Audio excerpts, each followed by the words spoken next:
Hello, everyone. I'm Isabella, and I'm about to celebrate my 29th birthday.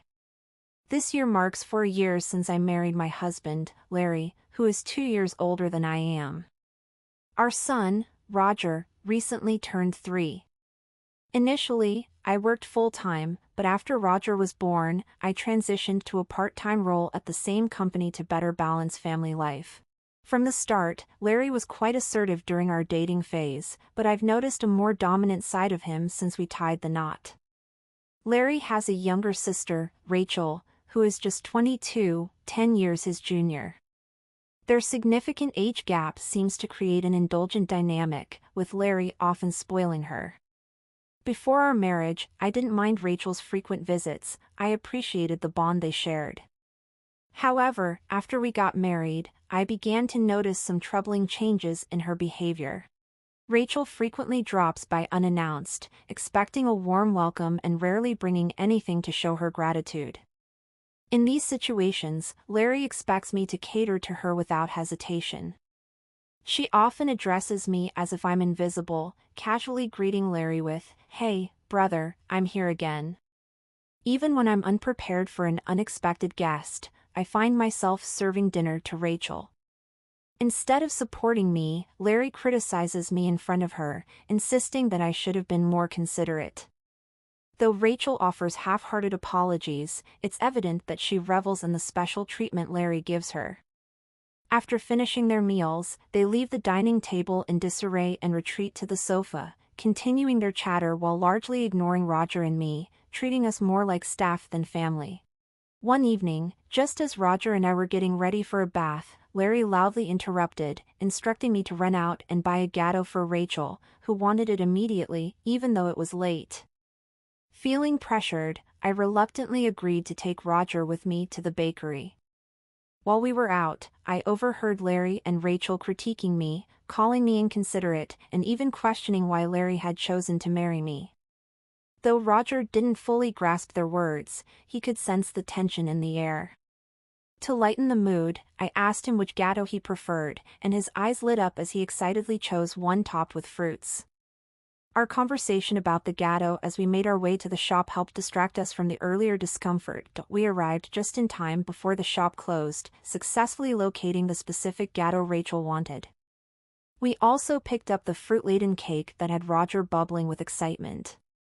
Despite the challenges at home, moments like these with Roger made it easier to navigate the complexities of our family dynamics. After serving Rachel and Larry their gâteau, I prepared Roger's special cake, topped with strawberries, and brought it to the dining room.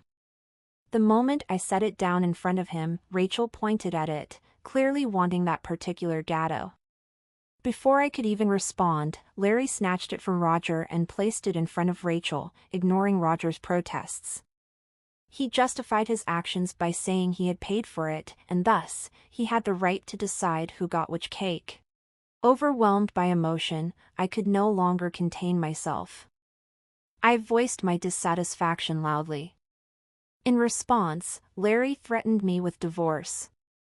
Roger, sensing the tension and feeling anxious, grabbed my hand and tried to lighten the mood, saying, "Mom, I also love gâteau with strawberries on it, it's delicious," as he ate a piece of the gâteau originally intended for Rachel. Feeling that Roger was suffering too much, I quickly lifted his plate when I saw Rachel reaching for his gâteau again. I whisked him into the next room, where he could enjoy his cake in peace. In the other room, I could hear Larry apologizing to Rachel, lamenting his stinginess. Despite my desire to speak out, I chose to prioritize Roger's well-being. Watching him happily eat his gâteau in the next room warmed my heart. After he finished, we decided to take a late bath and then snuggle up in Roger's bed for the night. The next morning, I discovered that Rachel had left early. As I prepared breakfast, I heard Roger crying. To my shock, I found his piggy bank, a cherished gift from my father, smashed, with all his savings gone. Roger, who always said goodnight to his piggy bank, was devastated. When I confronted Larry about it, he nonchalantly stated that Rachel needed some cash, so she had taken it from the piggy bank. Holding my crying, trembling son, I felt his pain so deeply that tears streamed down my cheeks. It was excruciating to see Larry prioritize his sister over our son. Fueled by a mix of anger and sadness, I confronted Larry more directly than ever before, breaking my usual practice of avoiding arguments in front of Roger. Without saying a word, Larry went to the bedroom and returned with something shocking in his hands: divorce papers. I was stunned to discover these hidden documents that he had secretly prepared. In a sudden burst of anger, he thrust the papers at me before storming out of the house, slamming the door behind him. As I stood there holding Roger, I came to understand the profound challenges our family was facing. Until now, Roger had always been stoic about the issues with Larry and Rachel, but he had finally reached his breaking point. He had been crying since the night before, and it broke my heart to see him so distressed. I suggested we skip daycare for the day, and his response was an enthusiastic yes, accompanied by a faint smile. It was clear that he needed this day off as much as I did, so we dedicated it to playing and bonding. With a beaming smile, Roger grabbed a picture book from the shelf and climbed into my lap, exclaiming, "Today, Mama is the teacher at the nursery, right?" His innocent words and angelic expression warmed my heart. I decided to make the day even more special by taking the day off from work. Despite the potential inconvenience it could cause, my colleagues were understanding and readily granted me the day off. In the morning, we visited the park, where we played hide and seek, enjoyed the sandbox, and had a blast on the slide. When we returned home for lunch, I noticed Roger was visibly sleepy. Normally, he would nap on his own, but today, he curled up and fell asleep in my lap, just like he did when he was a baby.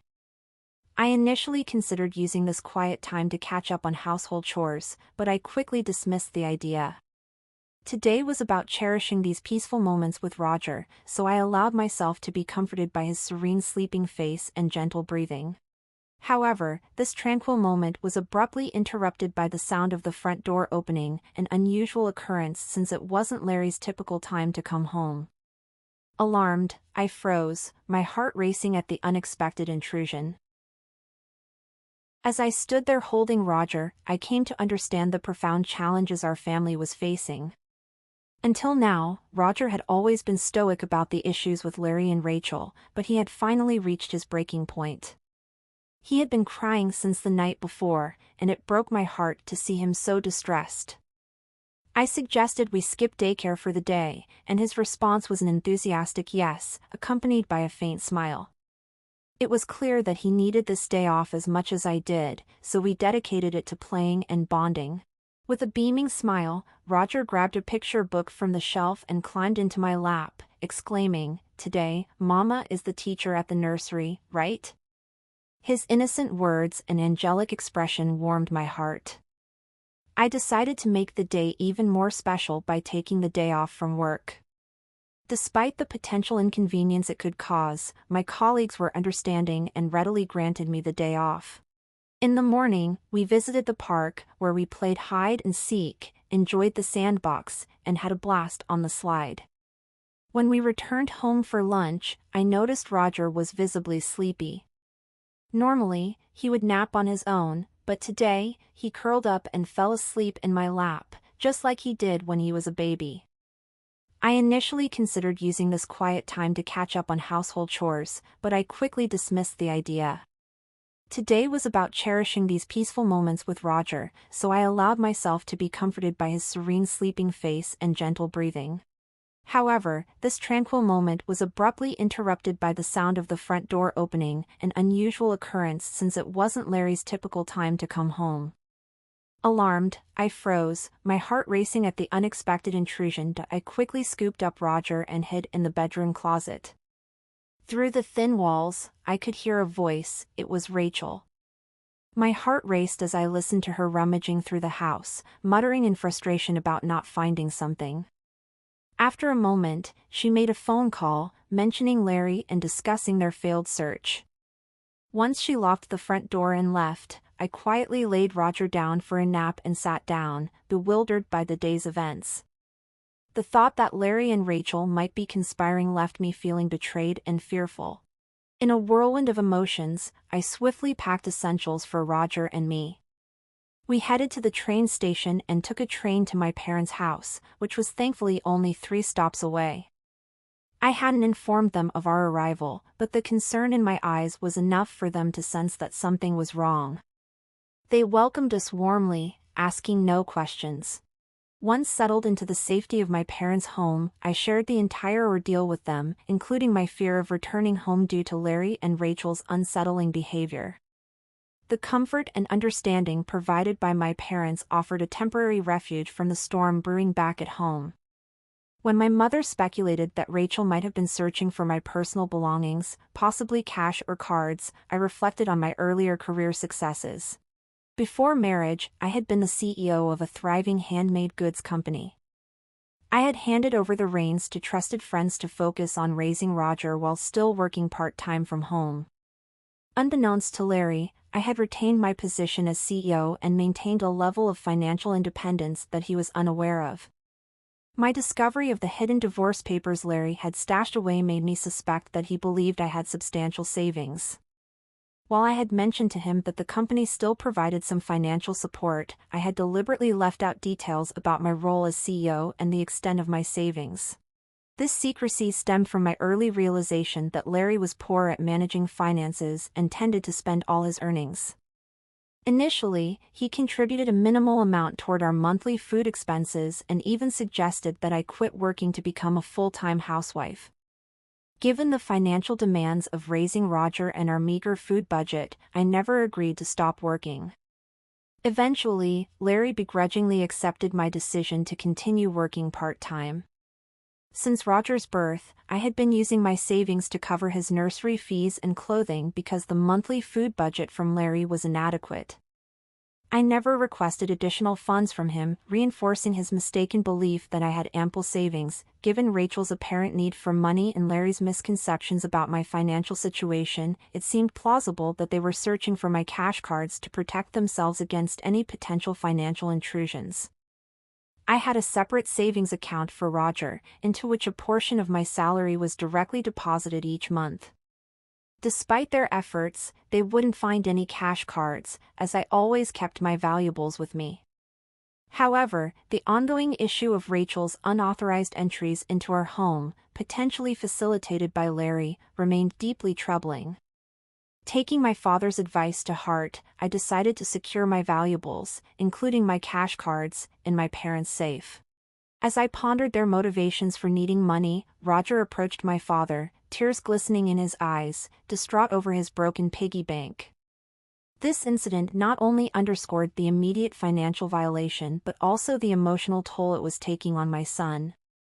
The news of Roger's shattered piggy bank and his lost savings deeply upset my father, who became incensed by the story and vowed to confront Larry. My mother, however, suggested a more measured approach. We should first ascertain their motives, as any rash accusations could make us appear guilty in the eyes of the law, potentially swaying the outcome of a divorce in Larry's favor. To better understand their intentions, I decided to secretly record their conversations. Before heading back home that evening, I consulted a lawyer who was a friend of my father's. As I started preparing dinner, I strategically placed my phone screen down on the kitchen counter to record discreetly. Larry came home earlier than expected and immediately began probing me about my cash cards. His questions were insistent, and when I remained silent, his agitation grew. He demanded that I hand over the money I earned from my part-time job to support his sister. I firmly refused, clarifying that the money was meant for Roger's savings. In a sudden burst of anger, Larry shoved the signed divorce papers towards me, accusing me of living off his money and claiming there was no need for me to save for Roger. His harsh words implied that he valued Rachel more than our son. Hearing this, I stopped cooking, seized the divorce papers, took Roger by the hand, and moved toward the door. Larry's voice boomed behind us, declaring his serious intent for a divorce and instructing me never to come back. I turned to him, my voice steady and firm, stating that I would not return to a home where strangers could freely enter and leave. Once outside, I was bombarded with numerous messages and calls from Larry, all of which I chose to ignore. turning off my phone to seek refuge at my parents' house. There, I shared the recording and the divorce papers with my parents. While I confessed that I felt no love or affection left for Larry, my primary concern remained focused on Roger. My parents assured me they would support whatever decision I felt was best, fully aware of the emotional toll a divorce could take on our son.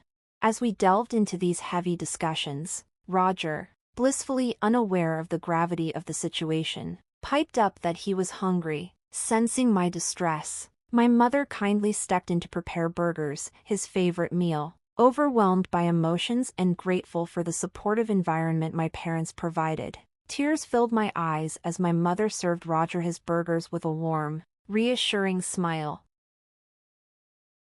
As my mother prepared burgers, Roger and I were reminded that we could always find comfort and joy here with family. Taking a big bite, Roger's eyes lit up with delight as he praised his grandma's cooking, exclaiming that he wished he could have her burgers every day. I smiled and told him that the secret ingredient was the love we all shared for him. In a heartwarming gesture, Roger took another large bite and then offered it to me. His simple act of sharing was so touching that it brought tears to my eyes. Despite my efforts to hold them back, the tears kept flowing. Noticing Roger's concern, my father reassured him that my tears were ones of happiness, not sadness. Understanding this, Roger hugged me tightly, and I could see the emotion welling up in my father's eyes, reflecting the deep value of family. Moments like these in such a comforting environment made me realize how precious family truly is. Surprised, Roger asked if Dad thought only Rachel was considered family. My father gently confirmed that was not the case and asked Roger if he would like to live with us as a family. With a joyful laugh, Roger happily agreed, bringing smiles to everyone's faces. Amidst these tender family interactions, the warmth and support surrounding us made it clear that it was time to part ways with Larry. The decision weighed heavily on my heart, and the thought of discussing divorce felt daunting. Yet, Roger seemed to intuitively grasp the need for change, playfully expressing his desire to continue living as a true family here, even calling our older pet dog his younger brother. The next day, we began formalizing the divorce proceedings by contacting a lawyer who was a friend of my father. As we set the legal wheels in motion, my father and Roger shared comforting laughter that lightened the atmosphere, while I spent quiet moments in bed reflecting on my childhood and the strength I had drawn from my family. The following day, I checked my smartphone and found it overwhelmed with over 180 calls and messages from Larry, revealing his emotional turmoil. Exhausted by the barrage and in need of clarity, I turned off my phone. With the lawyer's assistance, we explained the entire situation to my parents. It came to light that Rachel had accumulated significant debt due to her gambling and shopping addiction, adding yet another layer of complexity to our already strained family dynamics. Larry had taken on the role of guarantor for Rachel, secretly planning to use my savings to cover her debts. The lawyer informed us that the divorce papers had already been submitted. Overwhelmed by the reality of the situation, Larry broke down when he realized the divorce was finalized.